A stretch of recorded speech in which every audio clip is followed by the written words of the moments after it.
Hello guys, Google Chrome app use ചെയ്യുന്നവർക്കുള്ള ഒരു safety മെത്തേഡാണ് പറയുന്നത്. അതിനുവേണ്ടി ഓപ്പൺ ചെയ്യുക. അതിൻ്റെ മേൽഭാഗത്തായി 3 ഡോട്ട്സ് കാണാം, അവിടെ ക്ലിക്ക് ചെയ്യുക. താഴെയായി സെറ്റിങ്സ് എന്നൊരു ഓപ്ഷൻ കാണാം. സെറ്റിങ്സിലൊരു ഓപ്ഷനാണ് നമ്മൾ മാറ്റേണ്ടത്. അതിനുവേണ്ടി ഓപ്പൺ ചെയ്ത് വരുമ്പോൾ താഴേക്ക് സ്ക്രോൾ ചെയ്യുക. അവിടെ പ്രൈവസി ആൻഡ് സെക്യൂരിറ്റി അത് ക്ലിക്ക് ചെയ്യുക.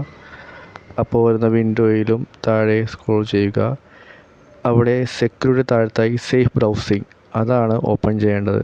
ഇവിടെ അത് നോ പ്രൊട്ടക്ഷനാണ് കാണിച്ചിരിക്കുന്നത്. നമ്മളത് എൻഹാൻസിലേക്കാണ് ക്ലിക്ക് ചെയ്യേണ്ടത്. ആ എൻഹാൻസ് പ്രൊട്ടക്ഷനിലെ ഫീച്ചേഴ്സാണ് ഇവിടെ കാണിച്ചിരിക്കുന്നത്. എപ്പോഴും നമ്മൾ ഇതാണ് ഓപ്പൺ ചെയ്യാനുള്ളത്. സേഫ് ബ്രൗസിങ്ങിന് വേണ്ടി എൻഹാൻസ് പ്രൊട്ടക്ഷൻ എല്ലാവരും ചെക്ക് ചെയ്ത് ഓൺ ചെയ്ത് വെക്കേണ്ടതാണ്. ഇൻ കേസ് നമ്മൾ ശ്രദ്ധിച്ചില്ലെങ്കിൽ സ്പാം കണ്ടൻറ്റും ഡേഞ്ചറസ് സൈറ്റിലേക്കും എനിവേ ഹാക്കിംഗ് ഓപ്ഷൻ വരെ ചാൻസ് ഉണ്ട്. അതുകൊണ്ട് ഫ്രീ കിട്ടുമ്പോൾ എല്ലാവരും ക്രോം ആപ്ലിക്കേഷൻ ഓപ്പൺ ചെയ്ത് ഈ സെറ്റിങ്സ് ഒന്ന് ചെക്ക് ചെയ്യുന്നത് ഫ്യൂച്ചറിലേക്കും നല്ലൊരു ഓപ്ഷനാണ്.